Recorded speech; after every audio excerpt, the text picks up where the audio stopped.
हर हर महादेव। कर्नाटक की हरी भरी पहाड़ियों में छिपा एक ऐसा रहस्य जहां समय रुक जाता है और आत्मा जागृत हो जाती है। यह है आदि चुंचनागिरी काल भैरव मंदिर। दक्षिण भारत का एकमात्र काल भैरव को समर्पित प्रमुख मंदिर है जो 500 वर्षों से यहाँ खड़ा हुआ है। यहाँ की हवा में रहस्य की सुगंध है दोस्तों, जहाँ पौराणिक कथाएं जीवंत उठती हैं। मंदिर के इतिहास, पौराणिक रहस्यों, वास्तुकला, मोर अभ्यारण्य की रहस्यमय दुनिया, व्यक्तिगत अनुभवों, चमत्कारों का यह अनोखा संगम है। यह सिर्फ एक मंदिर की कहानी नहीं, बल्कि समय, विनाश और सृजन के दार्शनिक रहस्य की खोज है। तो दोस्तों चलते हैं हमारे वीडियो में आगे लेकर के मैं चलता हूं आप लोगों को आदि चुंचनागिरी पहाड़ी मेरी डायरी से। मांड्या जिले के नागमंगला तालुक में स्थित है। बेंगलुरु से मात्र 110 किलोमीटर दूर और समुद्र के तल से 3300 फीट की ऊंचाई पर बसी यह जगह श्री आदि चुंचनागिरी जमात संप्रदाय और जोगी संप्रदाय का आध्यात्मिक मुख्यालय माना जाता है। यहाँ का जो नाम है दोस्तों आदि चुंचनागिरी दो राक्षस भाइयों चुंचा और कांचा से जुड़ा है। चुंचा और कांचा दो ऐसे राक्षस से जिनसे जुड़ा हुआ है, जिनका वध भगवान शिव ने काल भैरव रूप में किया। यह स्थान मयूरवन नाम से भी जाना जाता है, जहां सैकड़ों मोर स्वतंत्र रूप से विचरण करते हैं। मानव शिव के वाहन नंदी की जगह ले रहे हैं। इस मंदिर की स्थापना का रहस्य गहरा है। पौराणिक कथाओं के अनुसार दोस्तों भगवान शिव ने यहाँ तपस्या की और राक्षसों का संहार किया। लेकिन क्या यह सिर्फ एक कथा है या इसमें छिपे हैं समय और ऊर्जा के गूढ़ रहस्य। मंदिर का जो निर्माण है दोस्तों जगत गुरु श्री बाल गंगाधर नाथ स्वामी जी द्वारा किया गया, जो 14.5 वर्षों में पूरा हुआ और इसकी लागत जो थी लगभग 85 से 100 करोड़ रुपए लगी। यह द्राविड़ शैली में निर्मित है, लेकिन इसमें चोल वास्तु कला के तत्व भी हैं। 377 फीट ऊंचे और पूर्वी राज गोपुर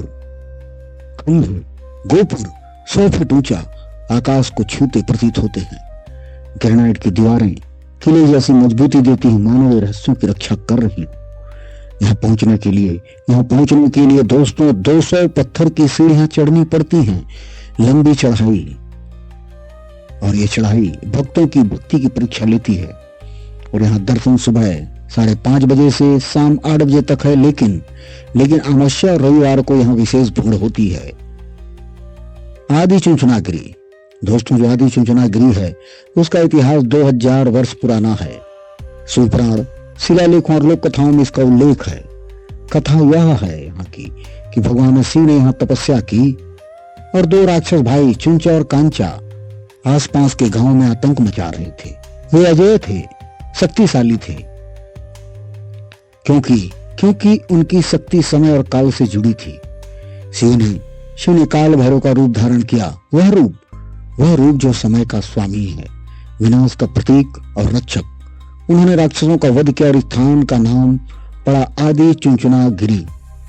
लेकिन गहराई से अगर विश्लेषण करें तो यह कथा सिर्फ राक्षस वध का नहीं है दोस्तों, बल्कि मानव मन के अंधकार, क्रोध, लालच का प्रतीक है। काल भैरव समय के चक्र को नियंत्रित करते हैं, जहां विनाश नई सृष्टि का आधार है। आदि रुद्र ने यह क्षेत्र को सिद्ध योगियों को सौंपा था, जिन्होंने सिद्ध सिंहासन और मठ की स्थापना की। वह सिद्ध योगी कौन थे? क्या वे नाथ परंपरा के आदि गुरु थे?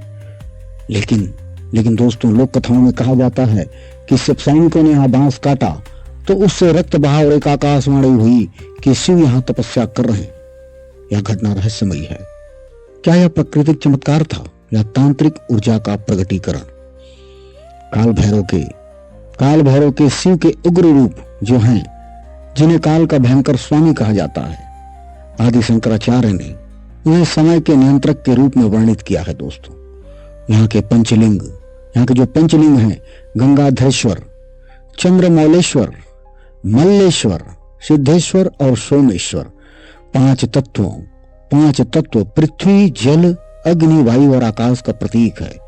ज्वालापीठ शिव की तपस्या स्थली है, जहां शिव ने बैठ तपस्या की, जहां अग्नि ऊर्जा केंद्रित है। या क्या दोस्तों, यह स्थान एक चक्र ऊर्जा केंद्र है, जहां ध्यान से समय को जीता जा सकता है। तांत्रिक की दृष्टि से काल भैरव की पूजा ऋण, शनि दोष और बाधाओं को दूर करती है। गुरु बाल गंगाधर नाथ स्वामी जी ने मंदिर का भव्य निर्माण किया, जो कर्नाटक के आध्यात्मिक गुरु थे। वर्तमान में 72वें गुरु निर्मलानंद स्वामी जी हैं।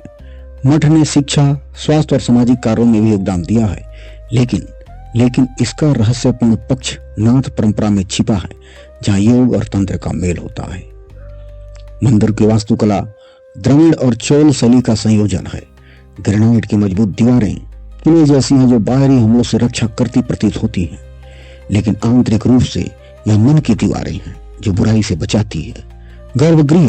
गर्भगृह ऊंचे चबूतरे पर है, जहां काल भैरव की मूर्ति विराजमान है। उनका वाहन कुत्ता है, जो वफादारी और रक्षा का प्रतीक है। लेकिन रहस्य यह है कि कुत्ता समय के चक्र का भी प्रतिनिधि है, जो मृत्यु के बाद आत्मा की रक्षा करता है। आप देखेंगे गोपुर में नक्काशी, भैरव के 64 रूप, अष्ट भैरव और पौराणिक दृश्य। पूर्वी गोपुर 100 फुट ऊंचा है, जो आकाश भैरव का प्रतीक है। पहाड़ी का शिखर, जहां से पूरे क्षेत्र की ऊर्जा नियंत्रित होती है। बिंदु सरोवर पवित्र तालाब है, जहां दीपोत्सव होता है।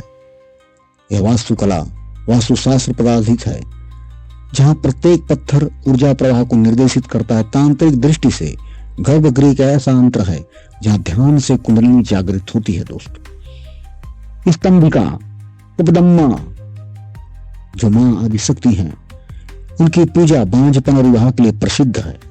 क्या यह देवी भैरव की शक्ति का स्त्री रूप है? क्या यह मां भैरवी है? विश्लेषण करने के बाद भैरव पूजा में स्त्री पुरुष ऊर्जा का संतुलन महत्वपूर्ण है, जो तंत्र में शिव शक्ति का प्रतिनिधित्व करता है। और काल भैरव की पूजा तांत्रिक परंपरा से जुड़ी है। दोस्तों, वे बटुक भैरव के रूप में तंत्र मंत्र के स्वामी हैं। आदि चुनागृह में शनिवार की पूजा शनि दोष निवारण के लिए की जाती है। अष्टमी के तिथि पर कद्दू या नारियल की बलि से समस्याएं दूर होती हैं। और तांत्रिक अभ्यास में भैरव दीक्षा से दिव्य शक्ति प्राप्त होती है। भैरव का मतलब है भय को दूर करते हैं। समय के रूप के स्वामी हैं। वे काल सर्प दोष और काल चक्र को नियंत्रित करते हैं। यहाँ की ज्वालापीठ तांत्रिक अग्नि का केंद्र है। दोस्तों, यहाँ योगी कुंडलिनी जागरण करते हैं। आज भी प्रश्न है, क्या मठ में गुप्त साधनाएं होती हैं? लोक कथाओं में शुद्ध योगियों के चमत्कारों का उल्लेख है। यहाँ रोग मुक्ति की कामना, और यहाँ पर नाथ परंपरा में भैरव हठयोग और तंत्र का हिस्सा रहा है। यह स्थान एक कुल तांत्रिक परिवार जैसा है, जहाँ गुप्त मंत्र दिए जाते हैं। लेकिन सावधानी यह है कि तंत्र का दुरुपयोग खतरनाक है। यहाँ की पूजा शुद्ध भक्ति पर आधारित है। और यहाँ आदि चुनागृह में मोर अभ्यारण्य 1981 में स्थापित किया। 84 से 272 हेक्टेयर में फैला है। यहाँ सैकड़ों मोर हैं, जो राष्ट्रीय पक्षी हैं। धार्मिक सुरक्षा के कारण उनकी संख्या स्वस्थ है और काफी है। मोर शिव के पुत्र कार्तिकेय के वाहन है, लेकिन यहाँ भैरव के साथ जुड़े हैं। क्या यह सृजन और विनाश का संतुलन है? मयूर वन में मोरों का नृत्य तांत्रिक ऊर्जा का प्रतीक है। और यहाँ अन्य जीव में खरगोश, बंदर, विभिन्न पक्षी ट्रेकिंग और बर्ड वॉचिंग के लिए आदर्श है। आध्यात्मिक महत्व यह है कि प्राकृतिक और देवता का यहाँ मेल है, जहाँ मोरों की रक्षा भक्ति का हिस्सा बनती है। एक भक्त की कहानी है। 2024 में एक व्यक्ति ने बिना बताए मंदिर की यात्रा की और चमत्कारिक अनुभव किया। रास्ते में बाधाएं खुद दूर हुई। और कई लोग बताते हैं कि यहाँ रोग मुक्ति हुई, विवाह में सफलता मिली। और एक ने बताया कि यहाँ हमने पूजा की और हम रोग से मुक्त हुए। यह एक ऊर्जा का केंद्र है। यहाँ शांति है और यहाँ खुशी है। एक यात्री ने अपनी डायरी में लिखा कि दरवाजे खोलते ही दिव्य शांति मिलती, जहां विश्वास चमत्कार बनता है। दोस्तों, अवाजी मठ आज यह मठ शिक्षा और समाज सेवा में सक्रिय है, लेकिन रहस्य आज भी बरकरार है। क्या है स्थान समय के रहस्यों को खोलता है। अगर आप यात्रा पे जाते हैं तो बेंगलोर से कार की बस से, और सर्वोत्तम समय होता है इसके लिए अक्टूबर और मार्च। आदि चुनचुना गिरी दोस्तों सिर्फ मंदिर नहीं, रहस्यों का खजाना है। यहाँ की यात्रा आत्मा की खोज है। मिलते हैं अगले वीडियो में फिर मेरी डायरी की यात्रा के साथ। तब तक के लिए हर हर महादेव।